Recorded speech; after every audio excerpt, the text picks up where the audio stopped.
I'm here at Otahuhu Engineering, and they are doing the welding and finishing of my sculptures before they get powder coated.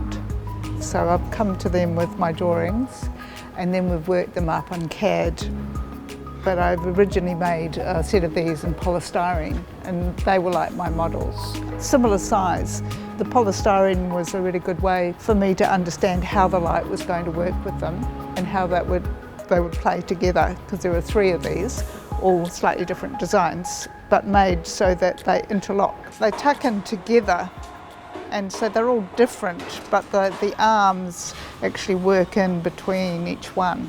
So you kind of get a panel play going on.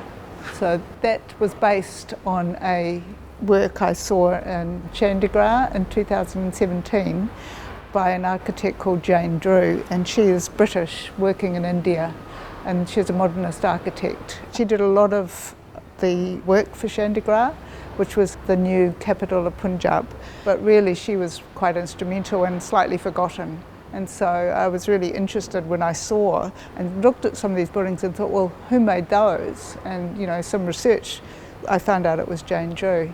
This was inspired by the facade for a school building. So you understand in India and Chandigarh it's pretty hot. So the idea is that you still get light through, but dappled light, but you also get a way for the breeze, the wind, to move through a building. And I suppose an equivalent we'd all know in New Zealand are probably the sort of patio buildings, the breeze blocks that people build garden walls with and patios. These are made out of aluminium. That was chosen because it's reasonably lightweight but very strong, and I can also colour it, so in this case powder coat it. The other thing about aluminium obviously is it's okay outdoors for long periods. So in the gardens work you're thinking about something that can live for 3 months or a lot longer, so it could be outside forever. So durability is really important, as is practicalities like people touching or that it can't be dinged or scratched. The aluminium is also fairly easy to work, as we can see here with the TIG welding. The next problem, of course, is then the powder coating. So there's a couple of things to think about there. How's it going to work in the really bright sun of the gardens? And will I get really nice, strong shadows? Because the whole idea of this is that we get the shadows between the pieces and that you get a strong contrast.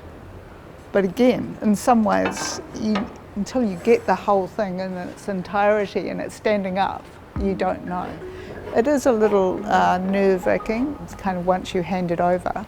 And that's often why I make things like polystyrene models, because I can at least play with those myself in my studio. Makes a lot of mess with polystyrene, but I get to shave and sand and then understand the proportions that I need. I don't see it as appropriation. These aren't copies, they're not replicas, and I do make alterations to the works. I've come to understand it as translation. It's a bit like an author translating a book. You can't help but bring in your time and the audience you are writing for if it's a book.